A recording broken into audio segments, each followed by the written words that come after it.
Hello, everyone. Welcome to our very first episode. We've called it Bima Beamer, where we will be discussing matters insurance in general.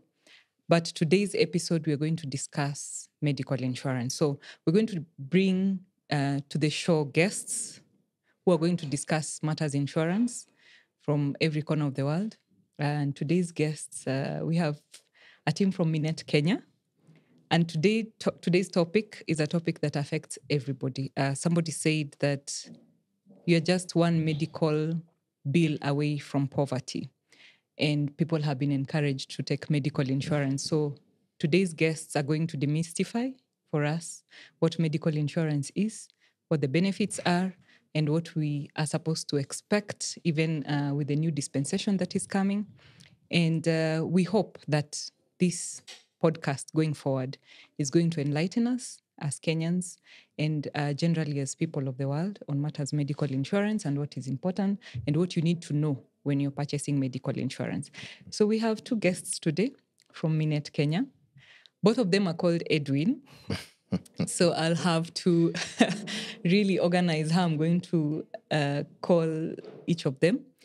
We have Edwin Macharia, who is the general manager in charge of healthcare business in Minet. And then we have Edwin Kegode, who is the general manager in charge of managed medical care. So they'll both introduce themselves, tell us what they actually do and the difference between healthcare and managed medical care, so that we know, because both of them manage medical insurance, but for the different groups.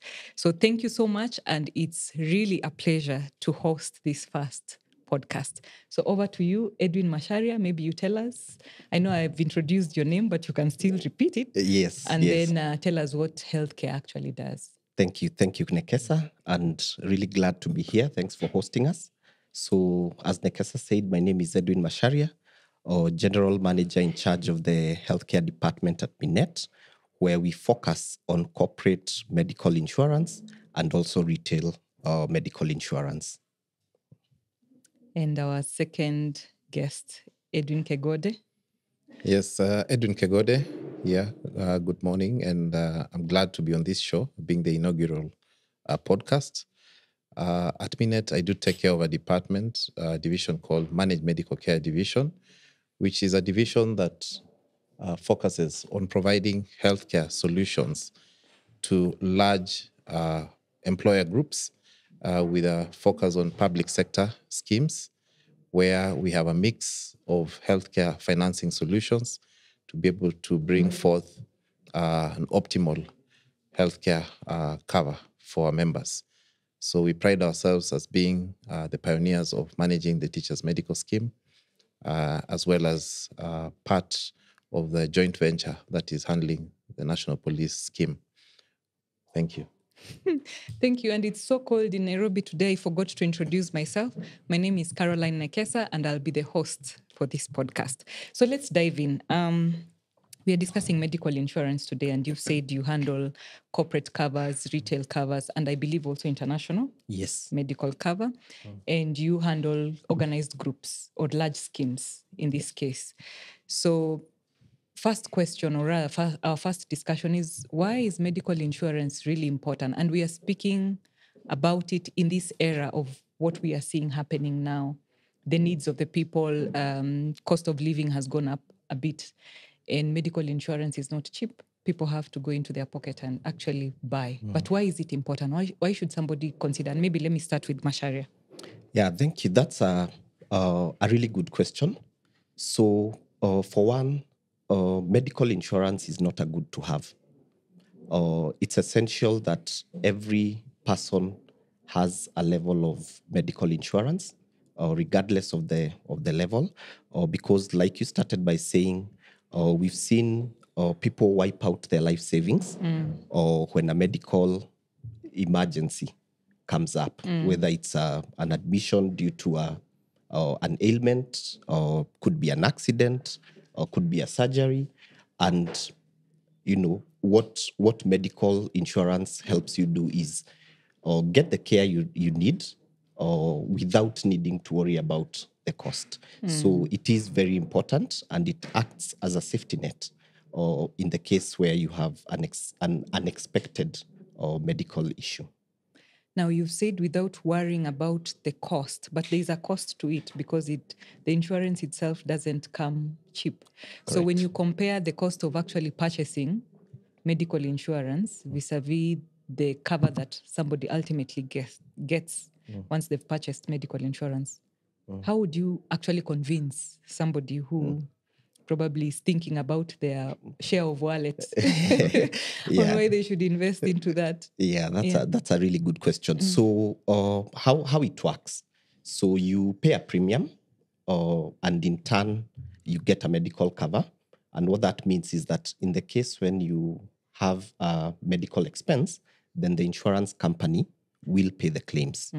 Okay, so it helps to cover you in case of an uncertainty, or because we do not plan to get ill. Some of these things just happen. So in terms of, does it make sense to get a cover or wait until you have an ailment, then you pay from pocket? Of course, we know that some of the medical costs can be actually very expensive. So you'll find that you have a medical cover, or say an inpatient cover of $500,000, but you're paying a fraction of that in premiums. So it does make sense to consider taking medical insurance. Yes. Okay, I'll come back to you later regarding maybe is there a formula around how much premium do I pay to get this amount of cover? But before we discuss that, maybe for you, Kegode, for large schemes, I know you mentioned there's teachers' medical insurance, and then we have national police, which are really, really large schemes. And sometimes I know companies and organizations have shied off getting their staff medical cover because maybe there are so many, and someone is thinking this is going to be very expensive for us. So how or what plans have been put in place to ensure that large schemes also enjoy the benefit of cover without it being very costly to the employer? Okay. Yeah, thank you. Thank you, Nekesa, for that question. And just in the backdrop of what my colleague here has talked about, medical cover, medical insurance, it involves pulling together of resources to be able to create a pool from which then medical bills can be paid from. And I would like to mention that for large employer groups, the tendency in the past has been to provide the employees with an allowance that enables them to secure medical services when they need the services. But you and I know that once money gets into your pocket or into your phone, for those who are getting money on their phones or in the bank account, then there are all these competing needs that come through that need you to then be able to prioritize those other needs. And since medical care is not predictable, it may come at a time when you do not have the funds in your account, in your wallet, or in your pocket to be able to defray those costs. And so just setting aside that an amount of money that can be put into a fund, a pooled fund, so that you can guarantee that should there be need to get medical services, then that fund can be able to respond to you. That's what some of these employer groups have done, where instead of continuing to avail an allowance, is pulling those resources into one pool and therefore allowing members to draw from that pool when need arises, and to very good extents that allows a member, for example, to go through a procedure without having to pay anything out of pocket. And that's what gives the peace of mind, and that's what we call insurance. So insurance is a formal way of just ensuring that these funds are put together, like my colleague has said, premiums paid to an insurance company, and that insurance company in turn guarantees you a certain level of coverage. For us in managed medical care, we pull those resources together and we look out to the different financing models that are available and seek to optimize coverage for our members, and therefore giving them that guarantee to get medical services when they need it. Now, considering that large groups may actually require a lot of money in terms of premium paid to insurance companies, how do you cushion the employer here? Because I don't think anybody has an unlimited amount of money to put into a fund to cover a group. Let's maybe just discuss the numbers that we are talking about here. For example, the teachers' medical scheme.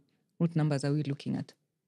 I would say that we have upwards of 360,000 families within that scheme, which potentially gives us a population of over 1.2 million belly buttons. These are members of the scheme that would need medical services from time to time.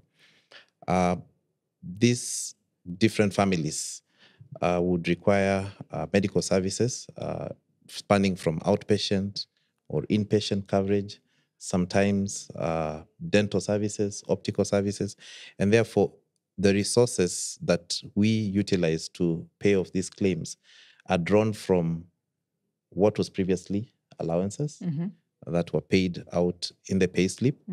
And over time, the government has also subsidized that by contributing more into that fund that enables members now access services from limits of about $1 million per family per annum to larger amounts of 2 million and beyond. And within the scheme, there's also the opportunity to take care of medical bills when services are not locally available. We evacuate members out of the country. And so you see that if this allowance or this benefit was in your pocket, you possibly would not be able to easily afford these services. So pulling those resources together, which is now what we call insurance, guarantees you that when you put that money aside, then you can get access to the benefits of being a member of that particular scheme. Okay. Yeah. So Minet is a broker. You're not an insurance company. We are not an insurance company. We are a brokerage firm. So it means our job is almost like intermediating between the client and the insurance company. So when it comes to choice of insurance company as a broker, intermediating between your client and the insurance company, what are some of the things, Edwin, Macharia, would you consider, would you want a client to consider before settling for the proper insurance company? Yeah, so when it comes to medical insurance, there are, of course, many permutations that we can work around. Of course, the basic cover would be the inpatient cover, but we also have outpatient cover, dental, optical, maternity, but the primary cover being the inpatient cover. So for inpatient, it would take care of cases of admissions. So if you're admitted into a facility, then your bills would be paid from the inpatient limit. Or for outpatient is your day-to-day visits or on outpatient basis, consultation, drugs, if there are dressings to be done, and those kind of things. Dental, of course, taking care of the teeth, and optical for the eyes. Maternity would be able to take care of prenatal expenses or the actual delivery, and in some instances also the postnatal care after delivery. So when it comes to designing a medical cover which fits into what your organization is looking for, so we look at a couple of things. The first one would be what kind of limits, benefits and limits are you looking at? So if it is inpatient, do you want a cover of 500,000, 1 million, up to 10 million? If it is outpatient, what kind of limits do you want? Then we also look at the population, because remember the premium is arrived at based on the number of lives you have on cover and the benefits and the limits that you have selected. So the higher the population, or you find that the unit rate also comes down. So for corporate schemes, we are able to tailor make in whichever way that the client feels addresses their needs. Okay, so if you do not want maternity, if you do not want to cover dependents, or if you want to cover everybody, or to whatever limits, if you want to have categories of different limits for different groups of staff, then we are able to do that. For individual covers, on the other hand, we mainly find packages which are already predetermined, but we are also able to negotiate. The key difference between when you are selecting an individual cover vis-a-vis a corporate cover would be the medical history. For individual covers, you would be required to share some medical history, which will form the basis of computing the premium that will be applicable. And for corporate organizations where the numbers are big, like my colleague mentioned about the size of the pool, then we disregard the medical history and you are able to get a cover without needing to go for medical checkups. So does disregarding medical history contribute to claims? To a shift in claims? Because, I mean, if I'm an individual, you've gathered my medical history through a medical examination. So you know what you're bringing on board. Yes. For large schemes and large groups, you're not getting this information. So what are the chances that you're even pulling in people with complicated illnesses, and therefore you're going to have a situation where claims are going to be very high because that part was not taken in? Yeah, so we work with the principle of probabilities. So if it is Nekesa who has taken a cover as Nekesa, then what are the chances of Nekesa going to hospital within that year and claiming to their full limit? So that is high, of course, as compared to an organization. If you have an organization with 100 people, chances are not all will utilize the cover, but there's a probability a certain percentage of them will be using that medical cover. So that's why we are able to, or the underwriters are able to disregard medical history for big groups, but for individuals, it becomes necessary so that the underwriter is not buying a risk that is already there. Maybe Nekesa knows that next week I need to have a surgery or there's an admission. So you get a cover, so those checks are important. And the other thing that you'll find is there would be things like waiting periods. So for individual covers, you pick a cover today, but you have waiting periods if it's for a chronic illness or say 6 months or 1 year. If it is for maternity, or there's a 10-month waiting period or something of the sort, so that members are not buying cover in order to utilize. But what's the point then of buying cover if I'm not buying cover to use? Yeah, so I mean, when you buy a cover, especially for medical, you do not intend or you do not want to use it. Nobody wants to get admitted or get sick, yeah. Okay. But we also have to look at the moral hazard. I personally get many calls from friends. I want to take a medical cover for my family and I want it to include maternity. The first question I ask them, how far along are you expecting? Yeah. So, and in that case, it wouldn't be maternity wouldn't be covered. Yeah. So it's mainly just to control that moral hazard. But at the end of the day, medical cover is really, really critical. And what we do is to help you navigate. You asked a question about arriving at the rates. Yes. So I've talked about the population. The bigger the size, the lower the unit rate, and then also the benefits and the limits you choose. So if you choose an inpatient cover of, say, 500,000, it would be cheaper than a 10 million inpatient cover. Okay. Or the other thing that we also look at are the choice of service providers. Which kind of facilities do you want to, or do you want to access? So for the very high-end facilities, then we are able to you pay a bit more than someone who is okay with just going to the local facilities within their area, which are not very high cost.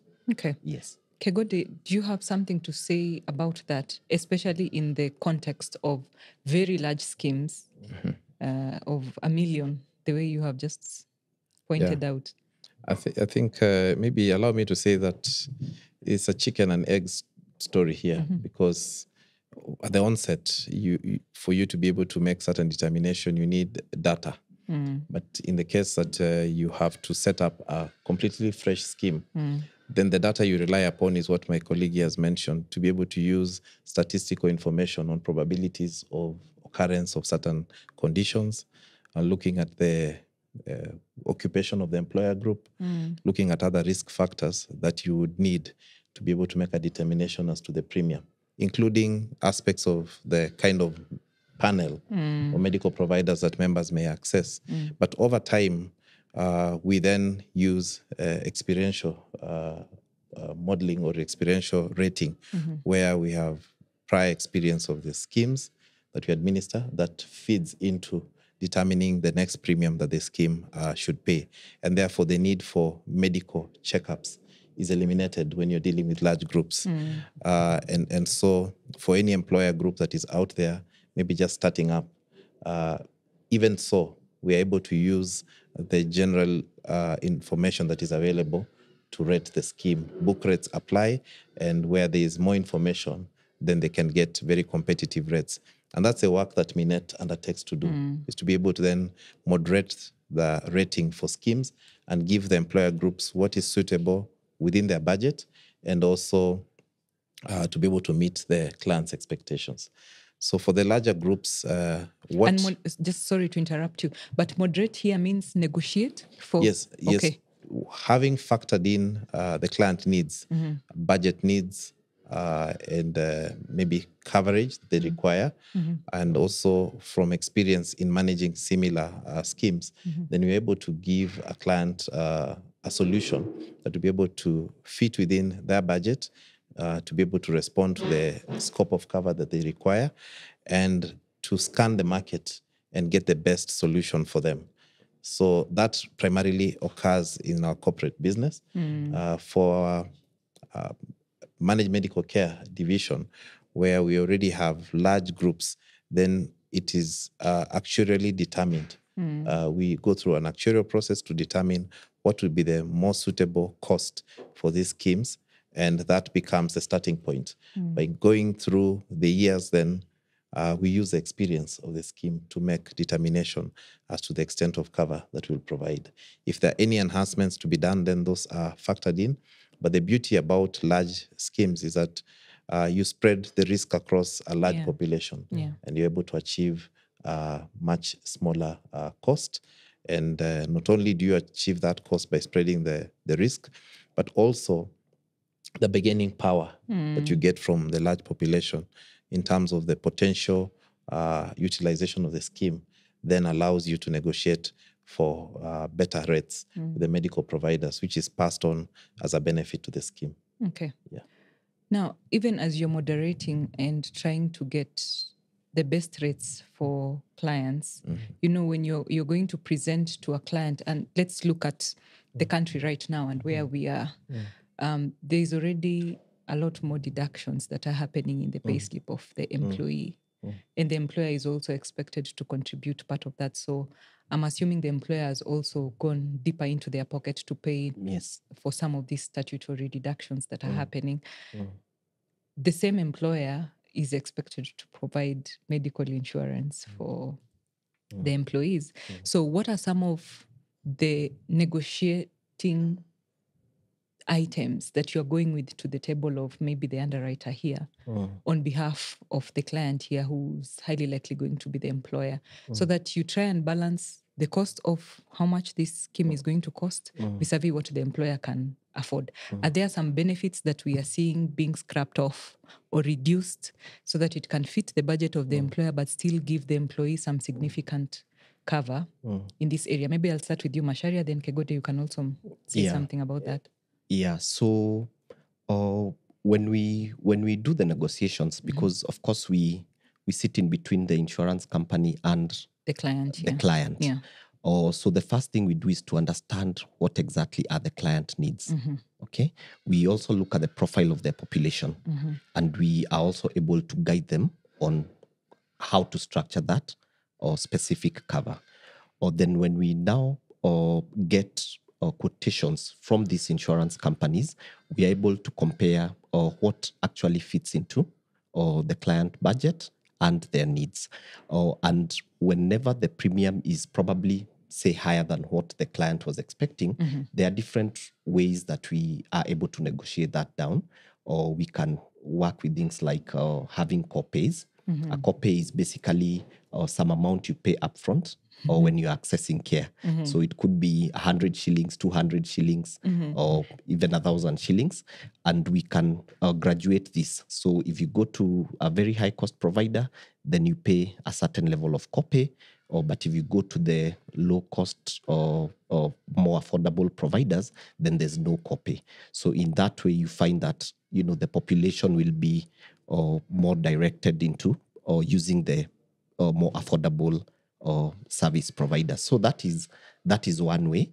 We do try to avoid limiting the cover. Although in an instance where the premium is way above, then there are other ways we can look at the benefits. For example, you can choose to reduce the inpatient limit a little bit. So if you are giving every family 5 million, you can choose to give it at 2.5 million. And then we introduce a cover we call group excess of loss cover, which is a blanket cover for the whole group. Or the limit can be high, up to 10 million or 20 million, but only accessed once a member has exhausted their primary limit of 2.5 million. So the group excess of loss cover has a much lower premium than the primary inpatient cover. So you find you're able to bring down the premium in that way. Are these some of the things you tell employers when you're going to, say, either renew a cover or pitch for business, that yes, we can see you have this amount of money. It can only afford you up to this time, this level of benefits. And therefore, we are encouraging you to buy group excess of. Definitely. Yeah. So before we go for a renewal meeting or for, to discuss with a prospect or the kind of cover they want, the kind of budget they have, we have to look at all those things. So we will also be checking on, like, how have you structured your covers? So for example, you'll find that a per person cover will be more expensive than a per family cover. So if you are giving a per person cover of, say, 2 million per person, okay, you can change that to 3 million per family. So per person cover here means someone and their partner and the children. And the children. Each of them has 2 million Each of them cover. getting 2 million. So now family cover means if it's 2 million, it's shared amongst the five of family. you. Okay. And you'll find even if you increase from that 2 million to, say, 3 million per family, it is still within cheaper. Manageable. Yeah. And most of the time, because we've looked at the data in terms of usage for the past couple of years when we've been managing that client, and we're able to advise them. So we will have different options and permutations of how these covers can be structured and which one makes most sense for our particular client. Yes. Kegode, your comment on that. Now in your case, this person is very large, has a very large scheme. They don't have a lot of money, but you're still trying to negotiate something for this very large scheme. 350,000 is a whole community somewhere. Yes. And more. What are some of the things that you're going to be negotiating with the underwriters to ensure that fund is still affordable, but like we are saying, still gives the clients here some good benefits when it comes to medical cover? Yeah.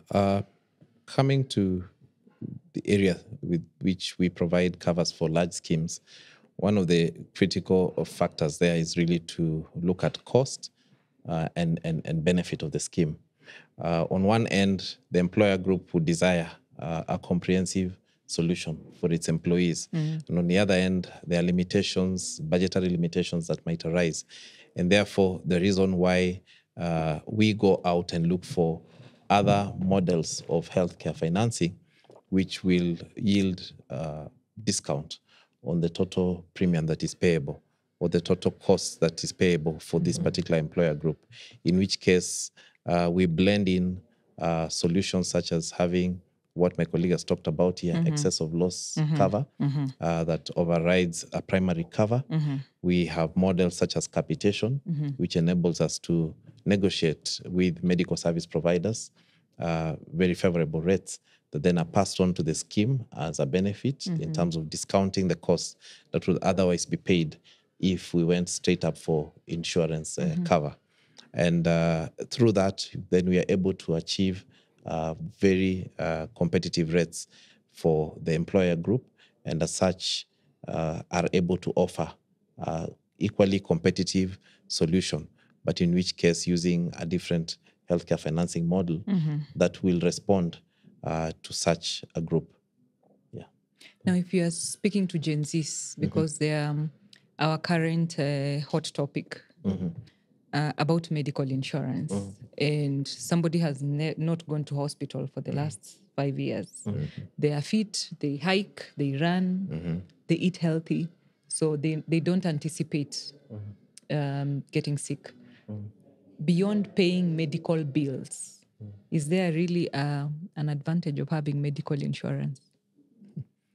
I think let me take that one, and say that the medical insurance cover does not just limit to illness, but it also extends to accidents, and accidents are inevitable, and it would be good that as and when you're able to secure a cover, that you procure a medical cover, just to give you peace of mind. The idea around a medical cover is to give you peace of mind that should anything occur, it could be illness or accident, then you are guaranteed to get a certain level of coverage. You're guaranteed that your insurer will be able to pay the bills in hospital to a large extent, and therefore not eating into your other provisions like your upkeep, your rent, and your pocket money in that case. So medical insurance does not just limit to health, but also extends to accidents. But just coming back to the other aspects of health insurance is that when you have a health insurance plan, it also avails to you other benefits that would include health checkups, which are essential in just monitoring your well-being, so that you can guarantee yourself that you can be productive, to be able to to be able to do that which you like to do most, and to also be able to possibly go to work, attend school. So just ensuring that your health vitals are put on check through a medical insurance cover. And as much as you may have paid premium and that premium is not to be utilized in that sense, what we have seen is that more and more are medical insurers providing opportunities for members to go for health checkups. And that goes a long way to prevent catastrophes that could come later in life. Yeah. So I think that's an aspect, one of the aspects within health insurance that is beneficial, even if you don't have to be hospitalized. Yeah. So why a broker and not going directly to an underwriter, Macharia? Why should I come to Minet and not go directly to an underwriter? Oh, that's a really good question. Yeah. So for one, a broker like Minet is the advocate of the client. We have the technical expertise, having been in this field for many years. We know medical insurance. We know what clients are looking for. We are able to structure exactly what they are looking for. But the most important thing is that when do members interact with this medical cover is at the point of claim. And this is a place where you really need to see that you have a medical cover. So in the instance where there are challenges, maybe the ailment is an exclusion or it's borderline, so that's where we really come in to just make sure that we advocate for our clients to make sure that whatever it is has taken them to hospital is actually covered. The other very important bit is on the reviewing the policy documents, or just making sure that insurance can be very technical. And when you sign that dotted line, most of the time you've not understood. You just say, okay, sign. You've not understood. Even when you download an app or you have a subscription, just tick the box. I have read and understood and accepted. So the broker is there to make sure that they actually read and make sure that whatever you thought you're purchasing is what you've actually purchased. And in case there are any discrepancies, then we are able to engage with the insurer and make sure that everything is well covered. So the most important one is that we are the advocate of the client. Or the other issue is what you are talking about in terms of how do you structure your cover. And I like that Kegode mentioned the various models like capitation. Yeah. We've talked about insured. We are also able to do self-fund administration. Sorry? We are also able to do self-fund administration, which basically involves structuring your cover in a way that you don't need to pay a premium if you can actually fund those benefits yourself.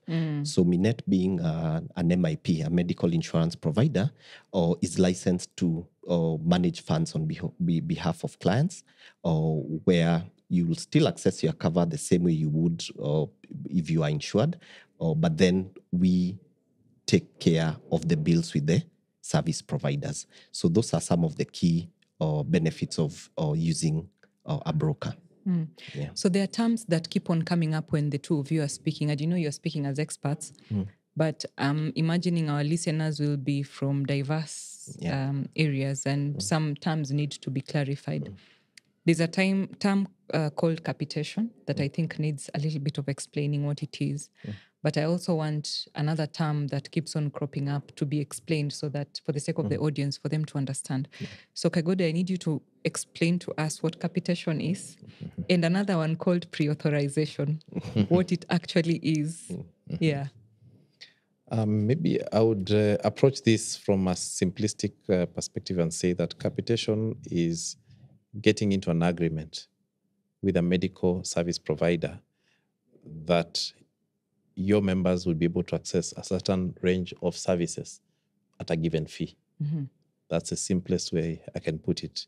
So what happens with the managed medical care division is that we work with partners who are able to engage medical providers directly and negotiate particular capitation rates that will guarantee a range of services to members, and therefore reducing the layers that exist after a service provider has offered services, which means that other intermediaries could increase the costs.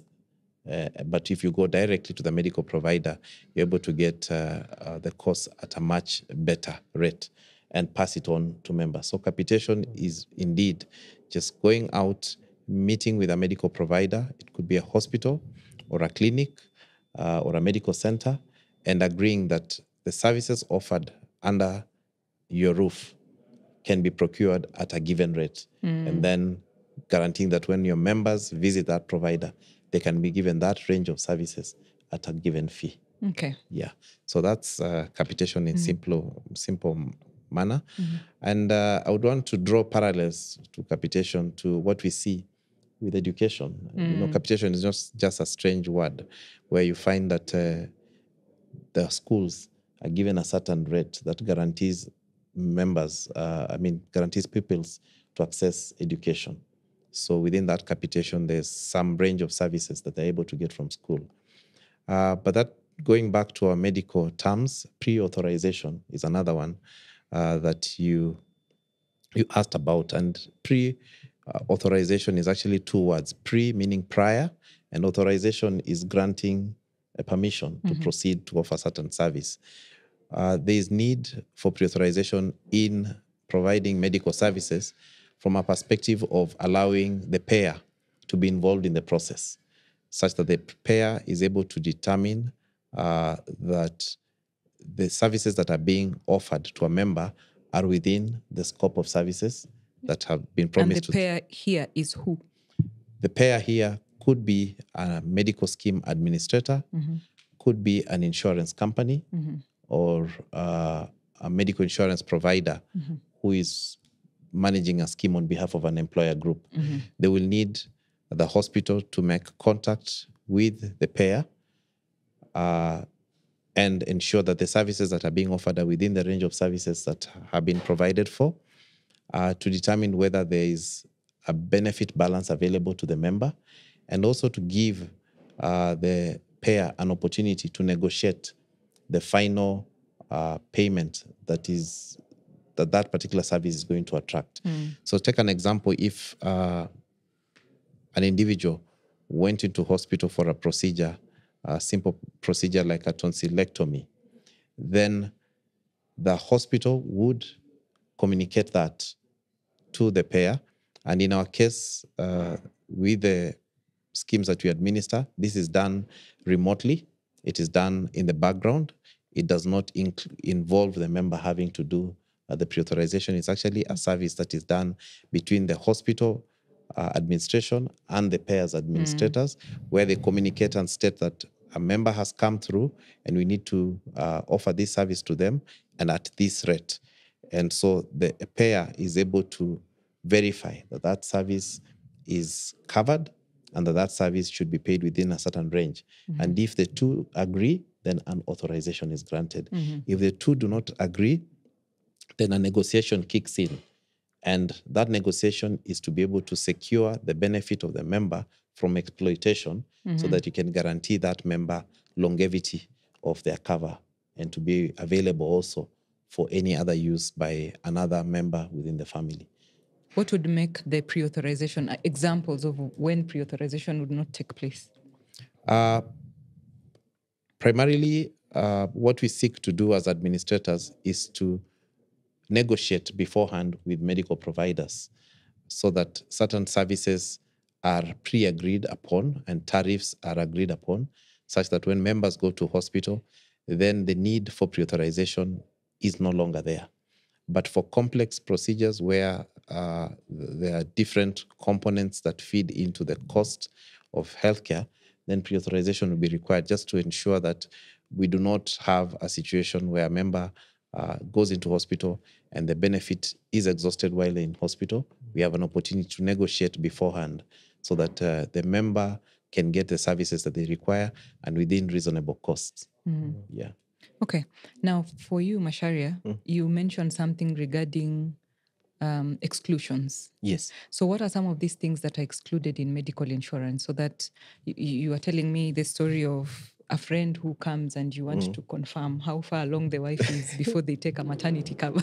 So what are some of the things that are excluded in medical insurance? Yeah. So, of course, like any policy of insurance, in medical, we also have exclusions. Some of the key ones would be things like cosmetic surgery, but this would be covered if it is related to some treatment that you're getting. So if it is as a result of an accident, then that would be taken care of. Or if you have not served your waiting period, especially for the individual covers, then during that waiting period, or you may not be able to access the cover. Or the other one I would mention is maybe things like beauty treatment, or if you just want to to look good, you want to go and purchase lotions using your medical cover. Then what that if may the not doctor be. has recommended? Now that's the key thing here. So if it is prescribed as part of treatment, or because for skin conditions maybe like eczema, and if something has been prescribed, then that may be covered. And this also applies to things like nutritional supplements. So you cannot walk into a chemist and request for nutritional supplements and expect that the insurance will pay. But if the doctor has recommended, maybe for your child or for yourself, that you need this, then those can be considered for payment. So those are just some of the exclusions that would apply. But the key thing is for members to really look into the policy document, understand what's covered, what's not, because different medical covers have different exclusions. And you'll find that for corporate covers especially, and the international covers, you are able to buy back a lot of these exclusions. But again, our role is to guide you through what's covered and what is not. So as a broker, do you go through the policy document and make it in brief for the client?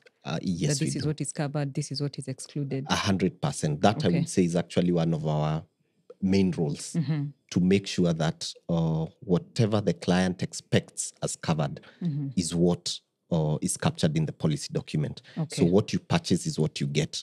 So we always strive to ensure that there are no hidden clauses, or there will be clauses within the policy document which you may not like, but it is our role to let you know that there's this clause, and it means this and this. Okay. Yes. Okay, and on waiting periods, and maybe Kegode, you can help us answer this. Why really waiting period? I mean, if I've purchased a cover, why can't I start using that cover tomorrow?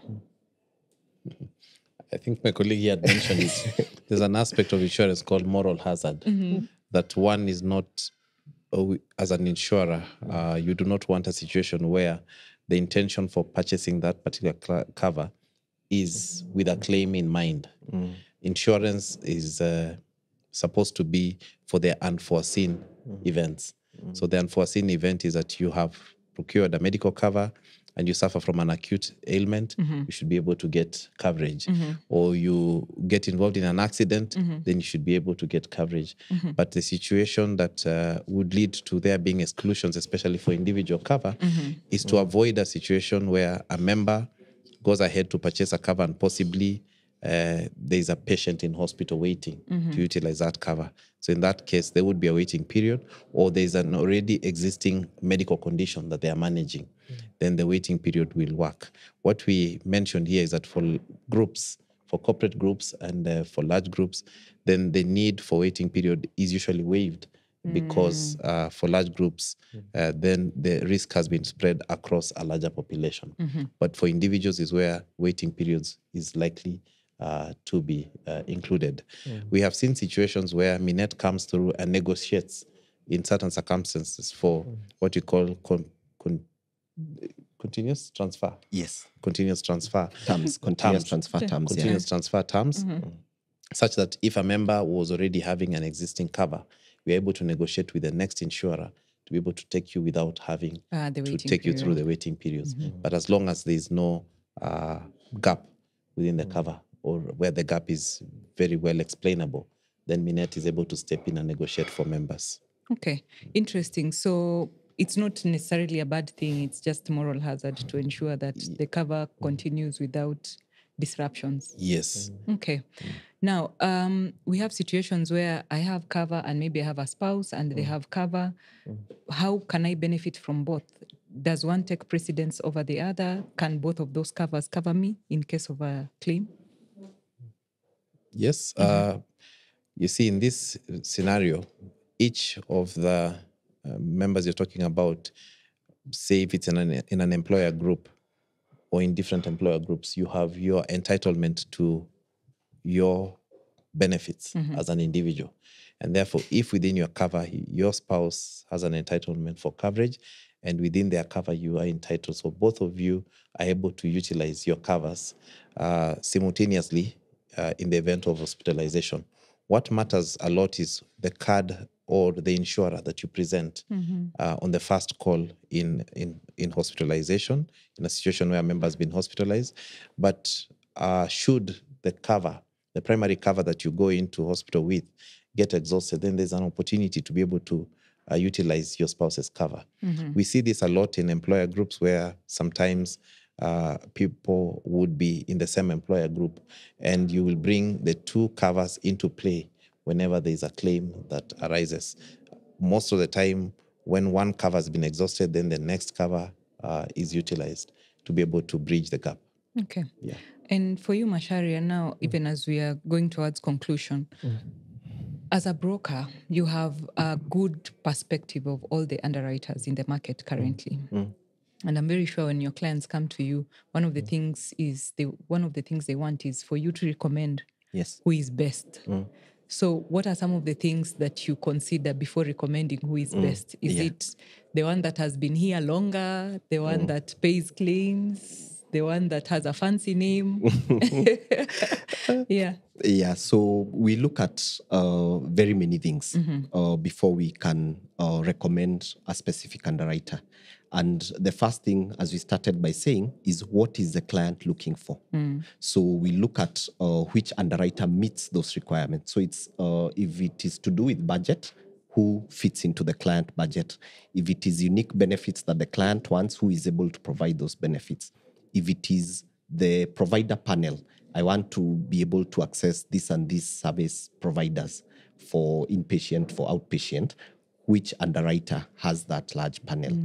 But over and above that, we also look at the experience we've had with them when it comes to turnaround times, or how soon do you get your medical cards, or how fast are pre-authorizations approved, or how responsive are you, and even things to do with the qualitative aspects of a medical scheme. Do you have a care management practice in place, or all those things? So we do a very thorough review to make sure that we match the client with the best underwriter to carry their risk. Okay. Yes. And for large schemes like yours, do you go for one underwriter? Do you go for several? And what comes into play when you're selecting them? For large schemes, we mostly provide solutions that involve putting together several players, and mainly insurance companies, underwriters, and we go for the leading underwriters in terms of medical insurance provision. So you would find that the players that we work with have been leaders in their own way. And so they bring on board a lot of experience that is useful to manage such large schemes. They also bring on board their balance sheet to be able to underwrite the risk, in which case for large schemes, the risk is much bigger because of the multiple effect of the coverage over the population. Yeah. Okay. I think we have discussed so much about private medical insurance. Yes. But we are all aware that we have NHIF and soon to have SHIF. Maybe just towards our final comments as brokers, we have seen NHIF in play. We have collaborated, I believe, with them. So what's your take on the coming SHIF from a broker view? Yeah, so I think SHIF, of course, is meant to lead us towards the universal health coverage for all Kenyans. So that's a good thing. Yeah. In terms of the private medical insurance, I think is to see areas in which these two, the SHIF and the private medical insurance, how they collaborate and how people who have private medical can still benefit from both, or in terms of how do they complement each other. Yes, so but of course we wait for October, which is the date when we expect that to be rolled out, and we will be available to guide our clients through how to work around all that. Yes. Okay. Yeah. So in case any of the employers, potential clients, underwriters would want to reach out to you for corporate covers, retail cover, individual covers, and for you, maybe large schemes that have never known that they can have an organized scheme for their cover, how do they reach out to you, Macharia? We are available 100% of the time. Or you can reach us through email, through phone call. So we are available to have these conversations in depth, yes. And over and above the retail, the corporate, we also have micro covers. We also have international covers for those who want a cover that will take care of them even if they're outside the region of cover, which most local covers will take care of up East Africa. But if you want an Africa cover, worldwide cover, we are able to provide all those as well. Okay. Yes. So would you provide your email address just in case somebody wants to write to you? So anyone who would like to reach out can reach out at edwin.macharia@minet.co.ke. Okay. Yes. And Edwin Kegode. Yeah, I think for Managed Medical Care Division is a division that is spread through the country. So you can reach us from any county that you are in. We have representatives in every county, and this information is available on the Minet website. And therefore, if you're in Lamu, you can visit our office in Lamu, and they'll be able to link you up with us at headquarters. Otherwise, if you want to reach me on email, I'm available, and on phone as well. Email is edwin.kegode@minet.co.ke. But feel free to visit our website, because there's a lot of information that you can get from there and be able to access Minet from whichever part of this country that you are in. Okay. So our listeners and viewers, thank you so much for listening to us or for viewing this podcast today. It's our inaugural podcast. I know there's so much that needs to be discussed around medical insurance, and therefore we'd be encouraging you to send us your ideas, questions, and areas that you'd want us to discuss beyond medical insurance. By the way, Minet does not only broker medical insurance, we broker many other things, and we'll be bringing many other experts into this podcast so that you can get to hear and listen to the range of services and solutions that the company offers. And also, we will be in a position to help you, guide you as brokers on what is right, risk advisory for your clients, risk advisory for yourselves on what you can take up and how you can take up and how to make your journey in the insurance space smooth. So to reach out to us or to share your insights and comments and suggestions on what you want to hear next, write to us at info@minet.co.ke. Our website is also available. Our social media handles, Minet Kenya on Facebook, Twitter, or now it's X, Facebook, X, Instagram, and LinkedIn. And you can reach out to us in any of those platforms, including our website and our email address. And we'd be able to bring more experts into this session, discuss more issues. I know even for medical insurance, this is not exhaustive. No. There's so much that people want to learn about the medical covers and why medical covers. So it's been a pleasure, and I look forward to seeing you next time and for you to listen to us next time. As always, this is Bima Beamer. Thank you so much.